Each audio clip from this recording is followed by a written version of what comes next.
Welcome back to my YouTube channel Excel Infotech में आपका स्वागत है। मैं हूं विनोद और आज का हमारा टॉपिक है पीएमटी, आईपीएमटी और पीपीएमटी का फॉर्मूला। ये तीनों ही फॉर्मूले फाइनेंशियल फॉर्मूले हैं जिसका यूज सभी फाइनेंशियल कंपनी या फिर बैंक किसी को लोन देते समय करती है। मान लीजिए कि आपने एक कार लोन लेना है जिसका अमाउंट है 5 लाख रुपीज़, जिसका आप डाउन पेमेंट देना चाह रहे हैं 50,000। इंटरेस्ट रेट है उसके ऊपर 12% का और नंबर ऑफ पीरियड है आपका 3 साल का। अब आप ये जानना चाहते हैं कि महीने की आपकी किस्त कितनी होगी, हर महीने आपका ब्याज कितना लगेगा और हर महीने आपका मूल कितना जाएगा। इन तीनों को निकालने के लिए हम पीएमटी, आईपीएमटी और पीपीएमटी का फॉर्मूले का यूज करते हैं। तो चलिए फॉर्मूले को स्टार्ट करते हैं। स्टार्ट करने से पहले आपसे निवेदन है कि यदि आपने हमारे चैनल को सब्सक्राइब नहीं किया है तो इसे सब्सक्राइब कर लें। हम इसी तरह से आपके लिए बेहतरीन वीडियोस लाते रहेंगे।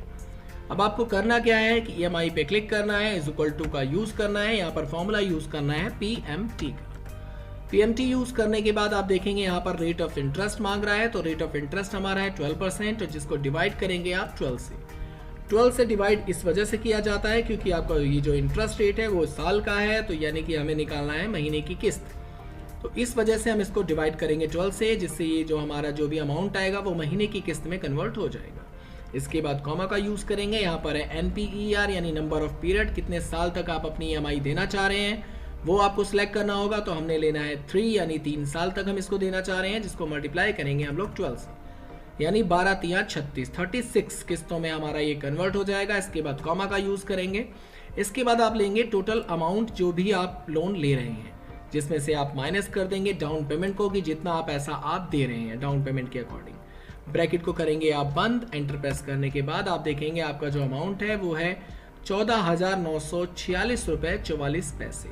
ये आपकी महीने की किस्त आ गई।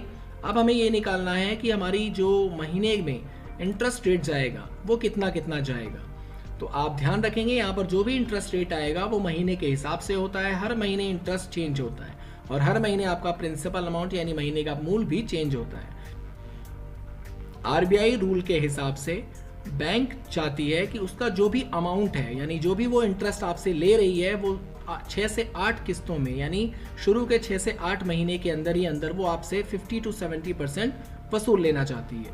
तो इस वजह से आपका जो हर महीने का ईएमआई होता है उसमें आपका जो ब्याज लगता है, जो महीने का मूल होता है वो बदलता रहता है। वो आप देखेंगे अभी।